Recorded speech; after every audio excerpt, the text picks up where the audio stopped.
Ito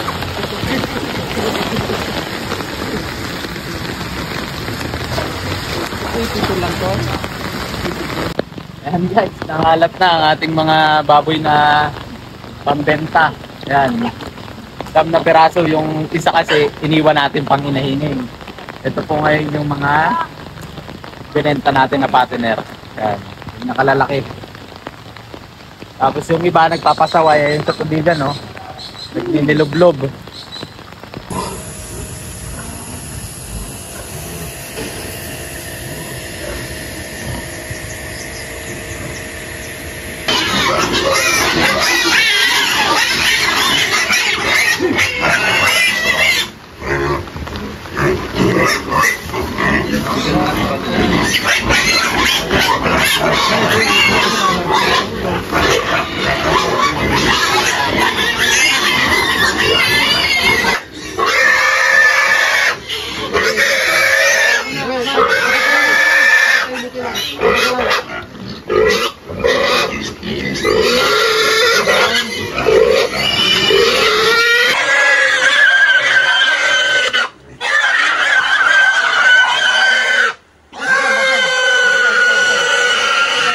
Bitaw. Bitaw, bitaw.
Ulit. Pag tumigil na ang timbang. Kasi pag halimbawa 83, 82, kaya natin sa gitna. Kasi hindi tatahimik yan. Kasi nagano yan, nampali na ano yan. Pag tumagal yan,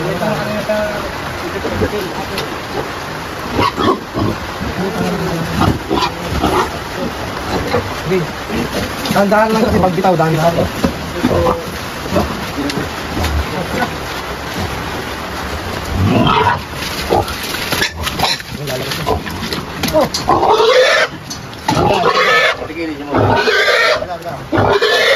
Bitaw.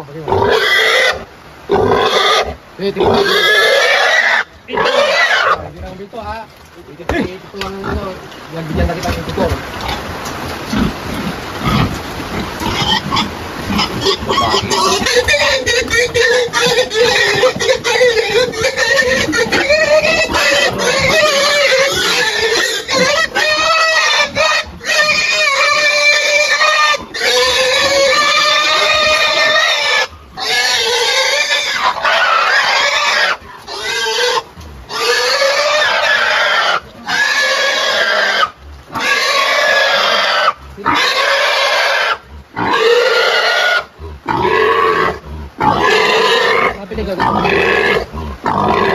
Bitaw.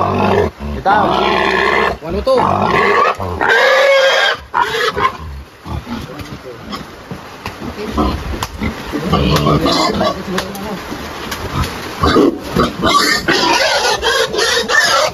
pinakamalaki.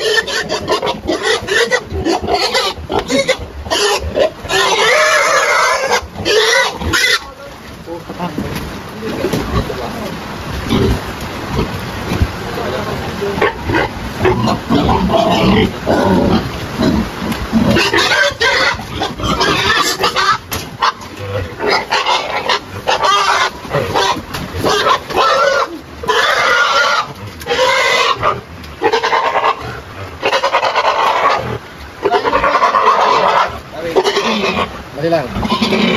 Gawi. Dali lang. Dali lang. Pagkakapatay. Bitaw ha, bitaw. Maluto rin. Parehas. Ay, pagkaka kasi lang bibitaw.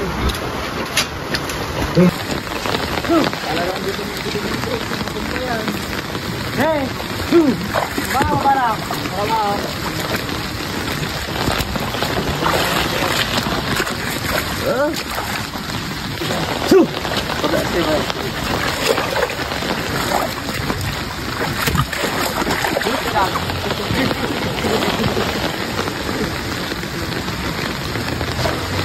Ito lang to.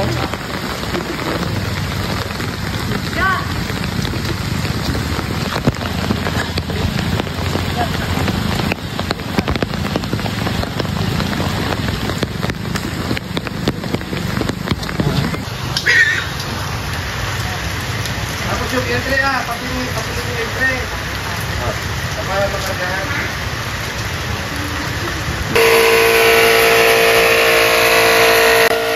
Ayan po guys, naglilinis po tayo ngayon ng paglilipatan ng ating biik na gagawin barakuhin. Mamaya po, samahan ko po kayo doon sa ating biik. Kukuhain po natin, tatapusin lang po natin yung tayo sa kabila. Lipat po tayo doon sa inahin. Saka doon sa biik na nililipat natin.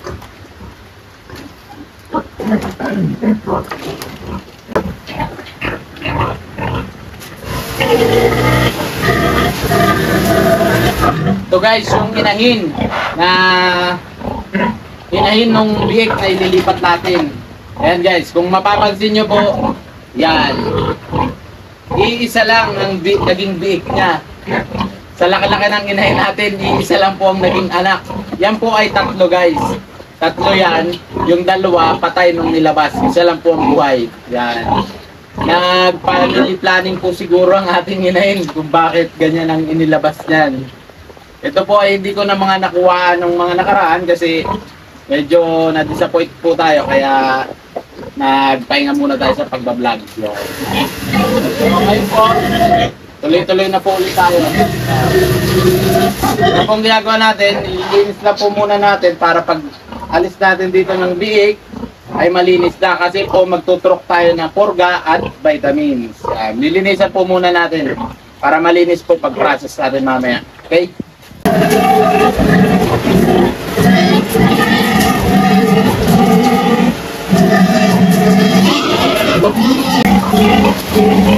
Yan po yung nakita natin. Yan. Linisin natin.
Okay, tapos na po tayo guys. Tayo naman po ay mag-prepare na gagamitin natin na panturok at pampurga sa ating biik na iwawalay.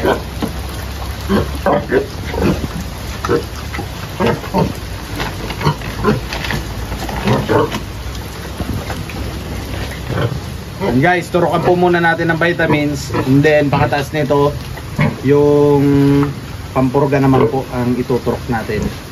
Ayan. Ayan, para ready ang ating biik.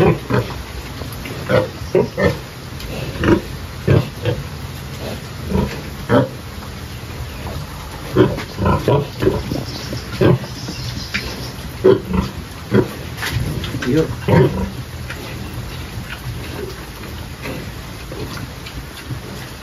Medyo mailap lang po itong biik na to, at ito po ay hindi sanay na hawak-hawakan na. Ito po ay hindi ko talaga pinag-hawak-hawakan, kaya ito po ay mailap sa tao.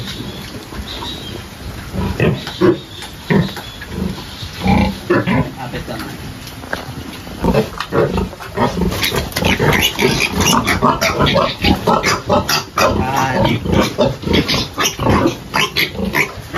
Ganito na po kalaki guys yung ililipat natin ng biik. Ito po guys ay nagsusolo lang. Nagsusolo lang na anak. Pero ito pong nanay niya, ito po ay hindi po yung galing sa Danbred. Ito po ang galing natin sa Danbred.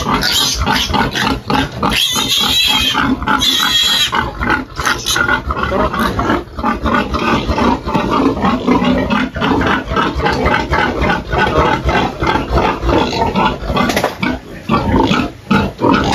Yaon, mabigat na po. Kaya hindi natin kaya magkita.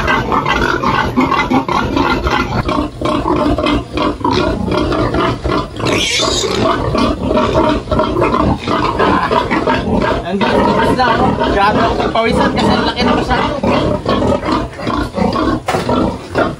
Ayan guys, paliguan natin at hinihingal lang ating biik.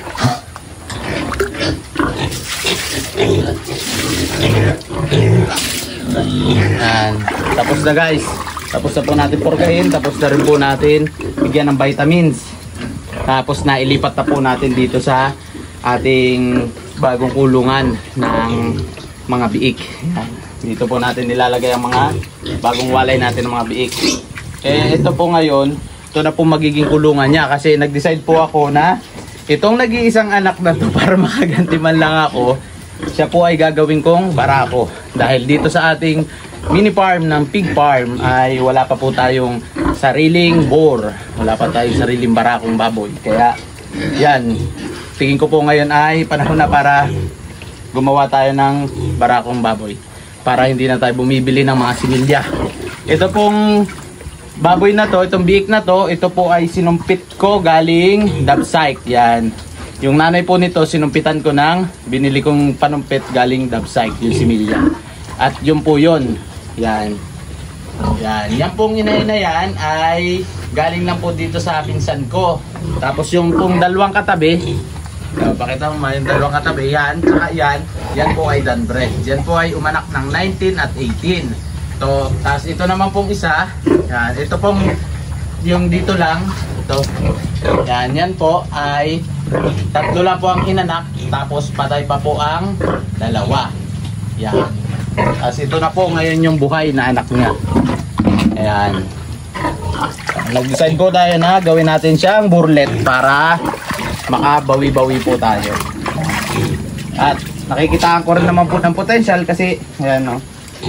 Unang-una sa lahat, sumpit po yan galing Dabsike. Tapos malaki po ang pagkababoy niya. Ayan. Subukan po natin gumawa ng barakuhin.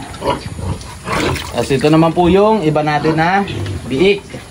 Ito na lang po yung natira dun sa anak ng Danbred kasi po yung iba na bahagi na gagawin daw pong inahinin. Kaya natira na lang po tayo ng siyam dun sa 18 peraso. Natira na lang po tayo ng siyam. Tapos dun po sa 18 peraso, 17 peraso ay natira na lang po tayo ng 6. Yan. Nabahagi na po yung iba.